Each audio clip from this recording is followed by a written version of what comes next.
everyone, so today's video is what no one tells you about sorority rush week, and I wanted to make this video because I wanted to kind of prepare you guys more. Like, I've done a lot of sorority recruitment advice and all stuff about that, but I wanted to really focus on things that no one really told me about rush and things that you may not really think about that whole week. So I hope this video can help you guys. So yeah, let's go ahead and get into the video. So the first thing is that you'll probably get dropped from the houses that you love. This happens to like 95% of people. Like, this will happen probably. I definitely got dropped from like 2 houses that I loved, and the first day I was like, whoa, I didn't expect to love this house, but I love it and I'm gonna be in this one.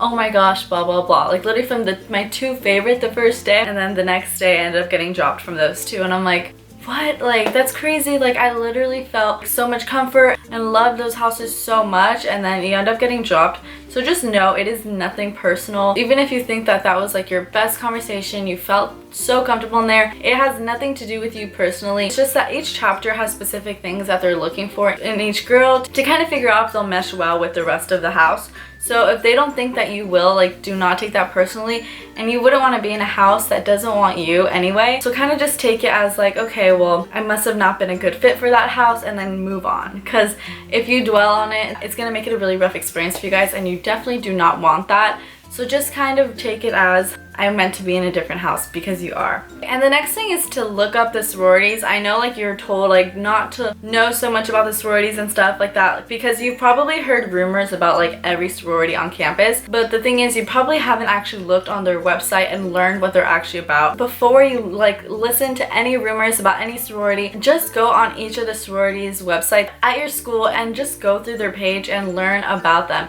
A lot of them have like Tumblr pages and stuff like that, and Twitters, and of course Instagram. On their website, they'll literally have like what they do on campus, their philanthropy, their sisterhood, and just have so much information that can kind of help you understand more about the organization, rather than hearing about all these rumors and then you'll be like, I heard this rumor about this sorority, but I actually really like their philanthropy, like I connect well with it. So don't have any preconceived notions about each sorority, just learn more about what they do on campus and what they have to offer, because all the sororities definitely have so much to offer on campus.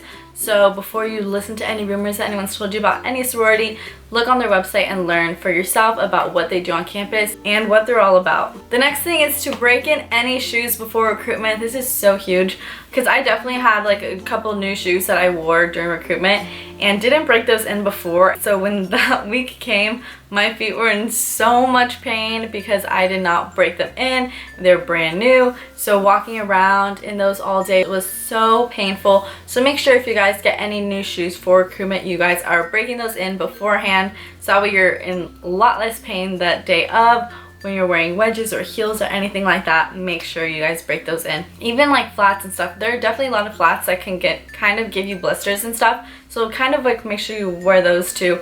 And also bring like band-aids and stuff like in your little baggie, and just in case if you're gonna need it, because if you get a blister, you're gonna really wish you had some band-aids and stuff to kind of alleviate that pain. So that is definitely another tip. So break in your shoes and bring band-aids. The next thing is to make eye contact with the member you are talking to.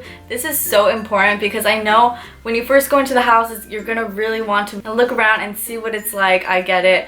But wait until house tours to really do this, because it's really rude when you're talking to the member and you're wandering around like looking, because it looks like you're not really interested in what she has to say. So it can be really awkward when the girl is talking to you and then they're just like looking around, like not really paying attention. So make sure, even though it may be difficult and you really want to look around the house, just make sure you're focused on the girl you are talking to, and just wait until house tours to kind of see the rest of the house. And even if you are walking, go ahead and use that as a glance, but when you're sitting and talking to the member, make sure you have good eye contact. The next thing is that make sure when you are asked questions, you are not answering with one-word responses.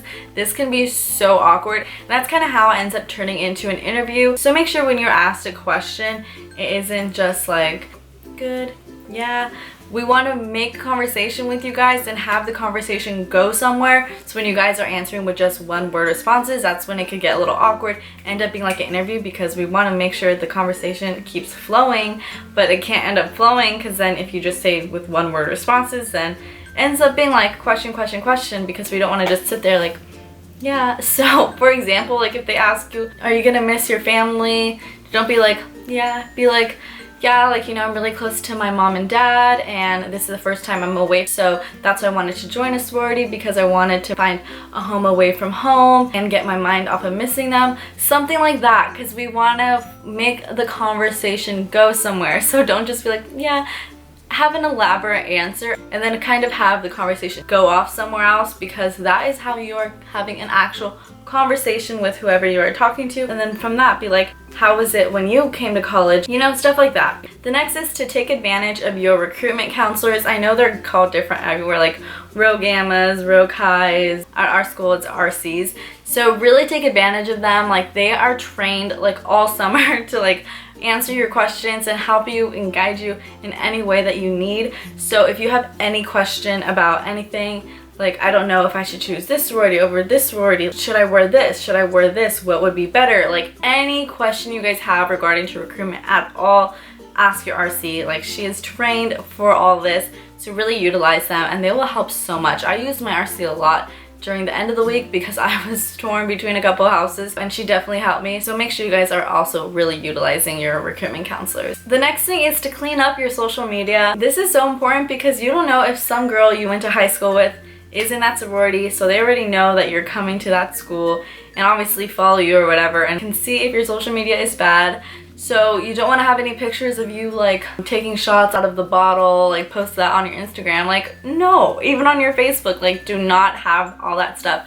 I feel like you shouldn't have that on your stuff regardless if you're going through recruitment, but especially if you are. No one wants to have a member who kind of posts that, because you are representing the rest of your sorority, so no one wants a member who kind of portrays themselves that way. So just keep it classy and clean up your social media. That is so important. You don't want that to get into the wrong hands and let that be a deciding factor whether a sorority chooses to keep you or not. The next thing is that you might lose your voice, either the girl you were talking to or yourself. It's like probably bound to happen. I know by the end of the week, like, my throat was so scratchy. Like, I was constantly drinking tea and cough drops because I was losing my voice, because I was talking to so many girls.